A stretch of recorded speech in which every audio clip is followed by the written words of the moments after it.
Hey everybody. So I haven't made a video in a while since my Being Married to an Alcoholic Addict series. And then the one that came after that was My Husband Is Not on a Business Trip. And as everyone knows who watched that, knows that my husband was in jail. So it's been 2 months and he is home now. And we are ready to come to you and talk to you about love and addicts, and that is appropriately the name of our book that will be coming out sometime next year. But in the meantime, we really wanted to connect with you guys and show you what is possible and how to work together in a marriage or partnership, or just a relationship where one person is in recovery. What I've talked about before is the fact that we're kind of all in recovery. You know, if you have codependent patterns, which basically just means that you're relying on somebody else in your life, you're an addict too. So in some respects, societally, I'm not considered an addict, but it's all the same behaviors. It's all the same traits. So my husband is home and I'm so happy and we're working together and here he is. Hi.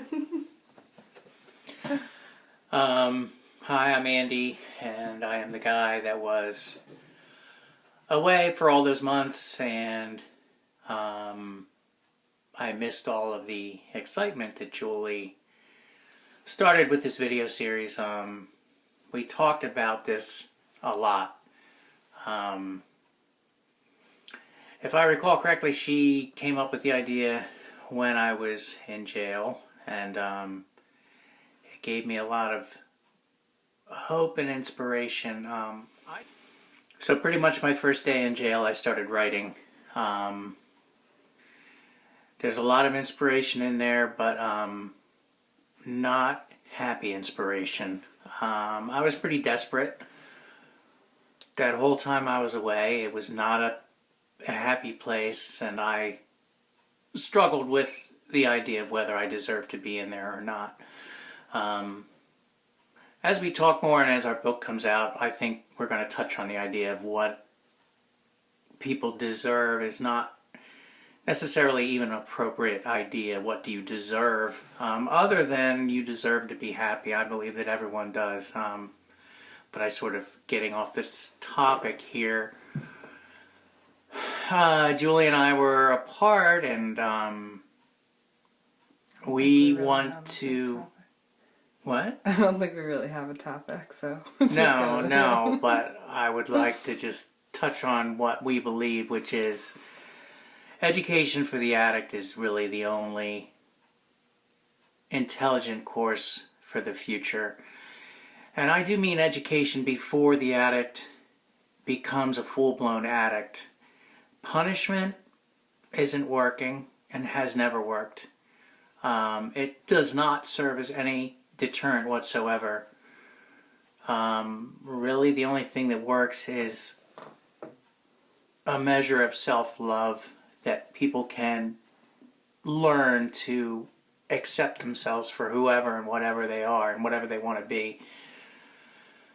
Which sort of is a utopian ideal, I think, but it's the only thing that really makes sense, because when I was in jail, I looked around and it was just a bunch of lost people.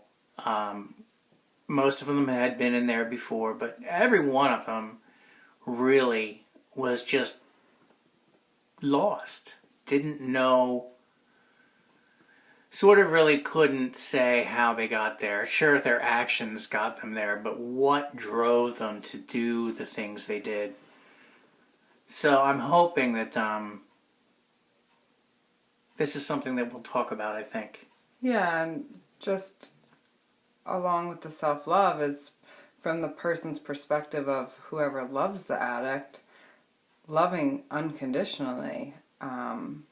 Obviously the addict does shitty stuff, and because of the disease of addiction, they do fucked up things. And it's finding this balance of teaching self-love from the very start and still giving love to those people who are being shamed, who are being told how many things they have done wrong, and supporting them in a way that protects you, the person who is trying to help, but also for the addict to know that there's nothing wrong with them, because that's how they got there in the first place. So maybe some of this is hard to get, like if you've been through traumatic things with addicts in your life, but we just welcome you to follow us and listen to everything. And there's the easy out here, take what you like and leave the rest. If you like one sentence, that's awesome. If you don't like any of it, cool. But we're here to spread a message of love and hope for addicts, for, you know, why this even begins. Like Andy said, like, nobody knows how they got there, you know? I know that he wrote a lot and I read all of it, and I can see looking back, starting from a very young age, where it may have come from, but how many people do that? And so it's just starting and starting with love. Love is good. It's underrated, and it's undershown, and it's underappreciated. I really, when I look back, I feel like it was a bunch of lost kids. I use the word lost a lot because lost and wasted, because it's a waste of time and it's a waste of life. And there are a bunch of people who are just lost. And I'm so tired of people saying they deserve it, they did something wrong, they need to be punished. That may or may not be true, but it's not getting us anywhere. It's not changing anything, and it's only getting worse. And just today on Facebook, there was about another famous person who died. I won't mention names because I don't believe the autopsy has been done yet, but the ex-wife wrote that he had struggled for years with various addictions. So I think that she assumes it was an overdose. But whatever, even if it wasn't, there have been so many, and the list goes on and on. So we would like to see some change, and we would like to augment some change, and we would love to hear your story, your experience with addiction, whether you're in it or you're next to it, however it affects you, or if you think that we're idiots. Whatever, you know, we are looking for feedback, whatever it may be. Thanks for listening. Yeah, and we will be back.